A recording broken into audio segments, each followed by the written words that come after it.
আসসালামু আলাইকুম। আমি এখন বানাবো দারুণ মজার একটা বেগুনের প্যাটি কিংবা বেগুনের কাবাব বলতে পারেন। খাইতে এটা এতই মজা যে মনে হবে আপনি মাংসের প্যাটি খাচ্ছেন কিংবা মাংসের কোনো কাবাব খাচ্ছেন। বোঝাই যায় না যে এটা বেগুন দিয়ে তৈরি। এত কম খরচে এবং এত সহজে যে এটা তৈরি করে ফেলা যায়, না বানাই খেলে বুঝবেন না। আসেন দেখি শুরু করা যাক। আমি এখানে দুইটা বেগুন নিয়ে নিছি, দুই রকমের নিছি যাতে বোঝা যায় যে সবগুলা দিয়েই হয় আর কি, যে কোনোটা নিলেই হইতো।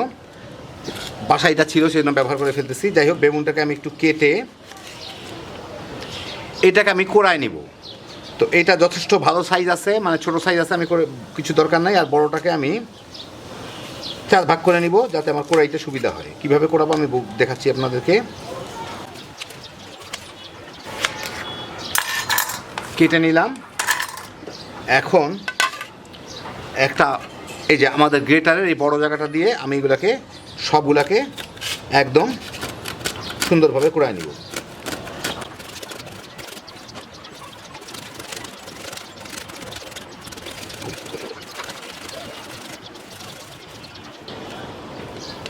তাই দেখেন, এইভাবে সবগুলাকে আমি কোড়ায় নিব।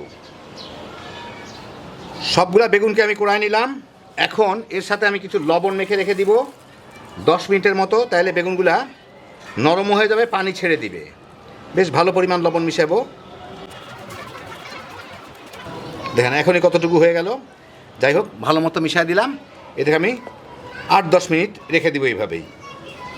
আমি একটা ফ্রাই প্যানে 1 টেবিল চামচ তেল গরম করে তার মধ্যে কিছু পেঁয়াজ আর কিছু ক্যাপসিকাম ভেজে নিব। তো পেঁয়াজটা আমি একটু মোটা মোটা করে কাটা, যার যার রুচি মতো। এখানে প্রায় মনে করুন 2টা বড় সাইজের পেঁয়াজ ছিল, প্রায় 1 কাপের উপরে হবে। এগুলো একটু ভেজে নিই, তারপরে একটু ক্যাপসিকামটা দিব।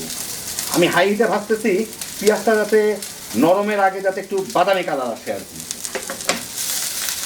তাহলে ফ্লেভারটা ভালো আসবে। এই হাই হিটে মিনিট 1.5-এর মধ্যেই দেখেন পেঁয়াজগুলো বেশ ক্যারামেল হয়ে যাচ্ছে, বাদামি বাদামি হয়ে যাচ্ছে, কিন্তু সিদ্ধ হয় না কিন্তু এখনও। যাই হোক, এর মধ্যে আমি এখন ফ্লেভারের জন্য আর ইয়ের জন্য 1 চা চামচের মতো গোলমরিচের গুঁড়া দিলাম।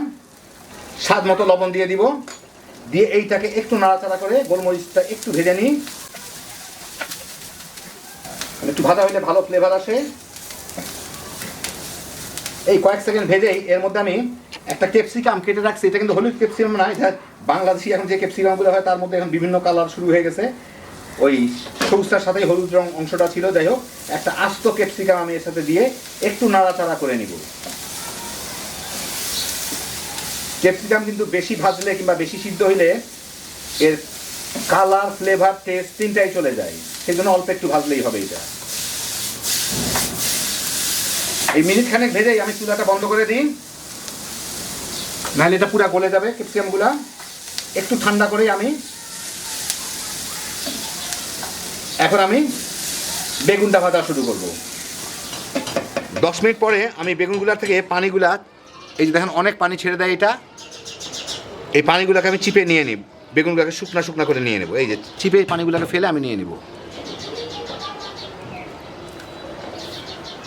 আর একটা মধ্যে উঠায় নিই। সবগুলাকেই প্রায় উঠায় নিলাম ছেঁকে। হ্যাঁ, আর নাইও, এই পানিটুকু ফেলে দিব। এখন এর সাথে আমি পরিমাণ অনুযায়ী ডিম আর ময়দা মিশাবো। তার আগে স্বাদ মতো কাঁচামরিচ, লাল মরিচ কুচকুচি করে রাখছি, ওইগুলা দিয়ে দিব, যে যেরকম চান। 2টা ডিম দেই। আর এটা কিন্তু আমি পানি দিয়ে, মানে লবণ দিয়ে রেখে রাখছিলাম। এর মধ্যে এখনও প্রচুর লবণ রয়ে গেছে, আর কোনো লবণ আমি দিব না এর সাথে। আর প্রায় আধা কাপ ময়দা দিয়ে আমি এটাকে ভালো মতো মেখে নিব।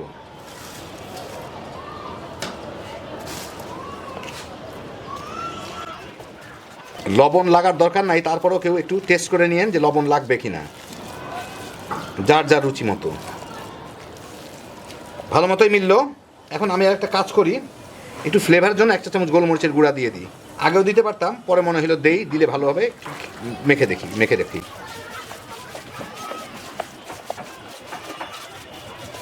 ব্যাস দেখেন, এইরকম একটু পেঁচ টাইপের একটা হইলো, খুব বেশি নরম না কিন্তু। এখন আমি ভেজে ফেলবো এগুলাকে। আমি এখন সেই ফ্রাই প্যানেই 1 চামচ তেল নিয়ে নিয়েছি। খুব কম তেল লাগবে, এটা এত বেশি তেল লাগবে না। আর যে বেগুনগুলো আমি রাখছিলাম, বেগুনগুলো আমি 10টা ভাগ করে নিয়েছি ছোটো ছোটো করে, মানে একটা উপরের পার্ট একটা নিচের পার্ট হিসাবে। যাই হোক, আপনাদের দেখাই দিচ্ছি। আমি এটা বেগুনটাকে নিয়ে এখানে একটু ছড়াই, যতদূর সম্ভব চ্যাপ্টা করে দিয়ে দিব। 3টা বোধহয় একবারে দেওয়া যাবে। দিয়ে এইগুলাকে একটু ভেজে নেব 1-1.5 মিনিট খানেক ভেজে আমি এর উপরে এই যে ক্যাপসিকাম আর পেঁয়াজগুলা ভেজে রাখলাম এইগুলা দিয়ে দিব একটু মাঝখানের দিকে। আমি কিন্তু লোয়ার মিডিয়ামের মাঝামাঝি ভাজতেছি, যাতে ঝট করে তেমন পুড়ে না যায়। উপরে অল্প একটু মোজারেলা চিজ দিয়ে দিব। অপশনাল, এটা দিলে দিতে পারেন, না দিলে না দিতে পারেন, খাইতে ভালো লাগে। তা আমি বেগুনগুলোকে 10 ভাগ করে নিয়েছিলাম, তার মধ্যে থেকে 3 ভাগ এখানে দিলাম। এখন ওখান থেকে আরও 3 ভাগ নিয়ে 1 ভাগ করে এগুলোর উপরে দিয়ে এগুলাকে ঢেকে দিব। চিজ এগুলাকে ঢেকে দিব, সমান করে একটু ঢেকে দিব, যাতে কোনো দিক দিয়ে চিজ কিংবা ভিতরের ফিলিংটা বাইর হয়ে না থাকে। একটু চেপে দিব।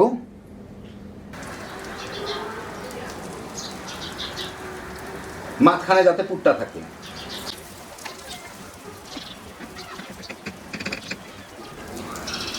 এখন এইগুলাকে একটু উল্টায় ওই পাশটা ভাজবো, দেখি এই পাশে কি অবস্থা। হ্যাঁ, এই যে বাদামি করে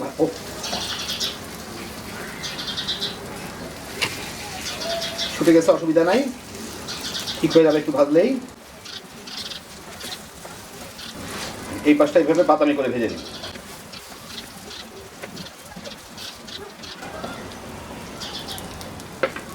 ওই দিকটা মিনিট 5 ভাজলাম, দেখি কি অবস্থা। এটা তো ভেঙে গেছিলো, একটু উল্টা, এটা উল্টা দেখি। হ্যাঁ, মোটামুটি ভালোই সুন্দর ভাজা হয়েছে। এই দিকটা দেখি, এটা তো উল্টাই ভেঙে গেছিলো আবার একটু। হ্যাঁ, এটা তো মোটামুটি ভালোই ভাজা হয়েছে। এইটাও হয়ে গেছে, দেখেন কি সুন্দর বার্গার প্যাটির মতো ভাজা হয়ে গেল। এগুলো আমি উঠায় নিব। বাকি 2টা আছে, 2টাকে ভেজে ফেলবো আমি। এই যে দেখেন, তো এই দেখেন হয়ে গেল আমার দারুণ মজার বেগুনের প্যাটি কিংবা বেগুনের কাবাব বলতে পারেন। খাইতে একদম মাংসের কাবাবের মতো কিংবা মাংসের প্যাটির মতো, যেগুলো আমরা সাধারণত বার্গারে ব্যবহার করি। যারা বার্গার খেতে পছন্দ করেন এই প্যাটিটা বার্গার বানায় নিতে পারেন, বুঝবেনই না যে এটা মাংস দিয়ে তৈরি না। তো এই দেখেন ভিতর দিকটা কেমন। বাচ্চাদের টিফিন, বিকালে স্ন্যাক্স কিংবা ইফতার হিসাবে খালি বানাইবেন, তামা করে খেয়ে ফেলাইতে পারবেন। হ্যাঁ, বিজোশের একটা আইটেম। আল্লাহ আপনাদের সবাইকে ভালো রাখুন, সুস্থ রাখুন, নিরাপদে রাখুন। ইনশাআল্লাহ বেঁচে থাকলে আবার দেখা হবে। আল্লাহ হাফিজ।